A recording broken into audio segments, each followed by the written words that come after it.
Uwiteka Mana Nyiringabo, reka bye kutubera ibihe bimeze nko kwikorera amabuye no kwikorera imisaraba no kwikorera ibiremere. Reka bitubera ubusabane buryoshye, reka bitubera ubusabane tuguwe neza. Reka twigira imbere yawe mu maso yacu hadakanyaraye, imitima yacu idahungabanye. Uwiteka Mana Nyiringabo, tutameze nk'abaje gucirwaho iteka, tutameze nk'abaje guhanwa, tutameze nk'abaje kubarurirwa bya byaha byose byinshi, ahubwo twinjire mu mbabazi zawe n'ubuntu bwawe bwinshi. Yo, imbere ya ntebe y'imbabazi, imbere ya ntebe duhesha kwemerwa, imbere ya ntebe Mwami twagera tukaruhuka. Niwe waduhamagaye ngo yemwe abarushye n'abaremerewe muze munsange. Uko niko tuje, uri kuhamagara ngo yemwe ababyishe, yemwe abo byananiye, yemwe ababikoze nabi, yemwe abatanzi, yemwe abatansobanukiwe, yemwe abadahishuriwe ku maso. Uko niko duhamagara Mwami ngo urushaho kongera kutwisobanurira, urushaho kongera kutubwira ibyawe, urushaho kongera kutwumvisha urukundo rwawe, urushaho kongera kudusobanurira za mbabazi zawe zitarondoreka, za zindi zageze ku gisambo ku musaraba. Ntizimusabe kubanza gukora ibi nibi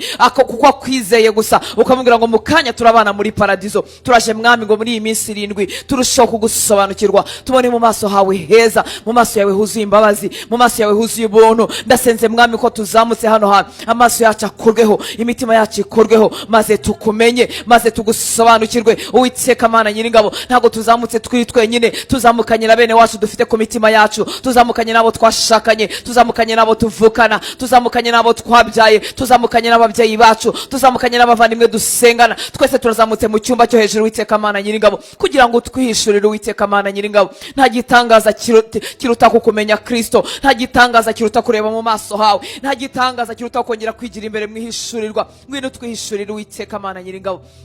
Ngwino ukore ku mitima yacu, ngwino ukore ku maso yacu, ngwino ukore ku matwi yacu, ngwino duhindure Mwami w'abami, turushaho gusa nawe, turushaho gusa nawe. Ngwino dusobanurire imbabazi zawe kugira ngo turushaho kuzifuza. Ngwino dusobanurire uburyo urukundo rwawe ari rwinshi, ari rugari, rutangaje, rufite ikijyepfo n'uburebure, ari rugari, ari runini cyane. Ngwino dusobanurire urukundo rwawe, nitumenya kudukunda, urwo rukundo rugasobanukirwa imitima yacu. Turabasha Mwami kwifuza gusa nawe, turabasha kurunyoterwa kugira ngo tubashe gukunda abavandimwe. Uwiteka Mana Nyiringabo, nasanze nta gitangaza kiruta kumenya ko twakunzwe, nasanze nta gitangaza kiruta guhabwa ku rukundo rwawe kugira ngo tubashe gukunda. Uwiteka Mana Nyiringabo, ngwino dukize imvunane, amavunane atandukanye twatewe n'ibyisi, tukuzaniye imitima irushye, tukuzaniye imitima ivunitse, tukuzaniye imitima ishobewe, tukuzaniye imitima ishidikanya. Turaje Uwiteka Mana Nyiringabo ngo udukande. Nasanze uri umuvuzi mwiza, warivugiye ngo ntago waziye abazima ahubwo waziye abarwayi. Tukuzaniye uburwayi ubwo tuzi ko dufite nubwo tutazinya guhora ku ngoma, kugira ngo udukande, kugira ngo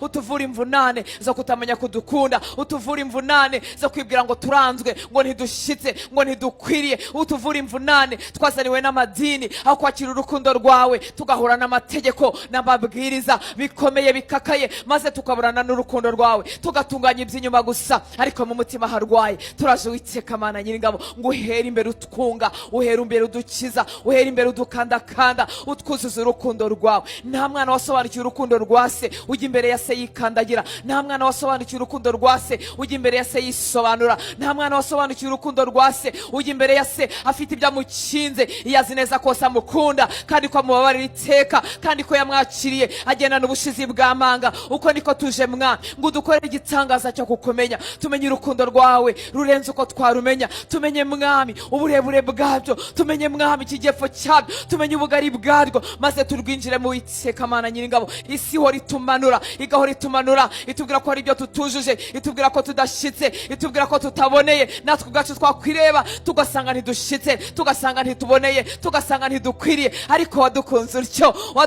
utyo ngo tukiri abanyabyaha ndetse turi n'abanzi b'Imana. Wadukunze utyo, nta murimo mwiza, nta gikorwa cyiza tutaranakizwa, tutaranakwemera. Udukunda utyo Uwiteka Mana Nyiringabo, wowe watangiye umurimo mwiza muri twebwe, ni wowe ukurangiza, ni wowe ukusoza. Ndasenze gukore ku maso yacu Mwami waba, ukore ku maso yacu muri iyi minsi 7, ukore ku maso y'umuntu wese wikiragaho iteka, ukore ku mutima Mwami wumvaga utakiriwe, maze umwumvishe urukundo rwawe, umwumvishe imbabazi zawe. Turaje Uwiteka Mana Nyiringabo ngo uduhe kukwimenyera Mwami waba. Nasanze nta muntu wakuvuga nk'ukuri, yo urenze ubwenge bwacu, urenze ubumenyi bwacu, urenze aho tugeza tumenya, urenga aho tugera dusoma, urenze kurenza aho tugera twiga. Ngwino utwihishurire Uwiteka Mana Nyiringabo, ngwino utwihishurire Uwiteka Mana Nyiringabo, ngwino utwihishurire Uwiteka Mana Nyiringabo, ngwino utwihishurire Uwiteka Mana Nyiringabo. Nta hantu handi umuntu yakwigira hano mu isi kereka watwihishuriye Mwami w'abami. Nta babyeyi dufite ngo twabasangana urukundo nk'urwawe, n'abagerageza ntibageza aho hawe Uwiteka Mana Nyiringabo. Nta n'ibyigisho byagerayo, ariko twakumvaho gakeya ukagacamo ukatwisobanuranya guhora ku ngoma.